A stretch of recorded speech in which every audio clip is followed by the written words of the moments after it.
를 체결할 경우 폭발이라는 다른 위험에 노출될 수밖에 없는 현장 상황 때문이었습니다.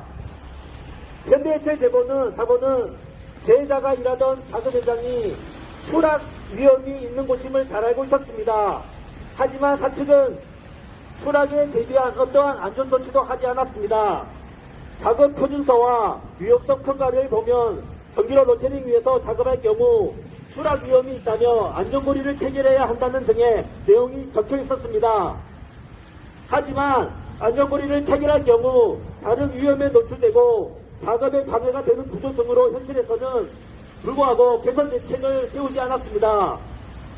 결국 이번 사고의 근본 원인은 위험을 알고도 위험 속에 노동자를 방치한 현대제철의 자본의 탐욕에 있습니다. 2010년부터 2025년 2월까지 현대제철에서 53명의 노동자가 목숨을 잃었습니다. 중대재해처벌법이 시행 이후에도 6명의 노동자가 집으로 돌아가지 못했습니다.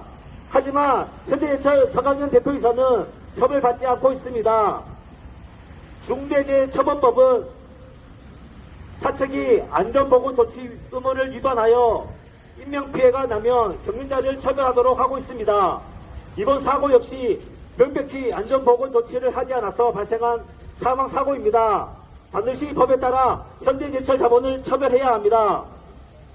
험한 작업 현장에서 미래를 꿈꾸며 일했지만 결국 처참하게 세상을 떠난 제자의 억울함을 푸는 시작은 사고 위험을 알면서도 안전조치를 취하지 않은 경영 책임자의 처벌입니다. 안전대책에 의지가 없는 현 경영진을 이대로 둔다면 현대제철 노동자들은 언제 발생할지 모르는 중대재해의 위험 속에서 계속 일해야 할 것입니다. 현대제철 자본은 비상경영을 선언할 것이 아니라 비상안전대책을 수립을 선언해야 합니다. 금속노조는 이번 사고로 목숨을 잃은 재해자의 명복을 빌고 유가족들에게 깊은 위로를 전하며 현대제철과 노동부에게 다음과 같이 요구합니다. 현대제철에 대한 요구 하나, 현대제철은 실용성 있는 안전보건관리 체계를 수립하라. 둘, 현대제철은 추락, 폭발 등 전기로에 관련 작업 시 발생할 수 있는 모든 위험에 대한 안전대책을 마련하라. 셋, 현대제철은 제대로 된 위험성 평가와 개선 대책을 이행하라. 넷, 현대제철은 사고 수습자와 목공자, 고통을 호소하는 모든 노동자의 트라우마를 치료를 실시하라. 다섯, 현대제철은 작업 중지로 인한 원하청 모든 노동자의 임금 등 불이익 처분을 금지하라.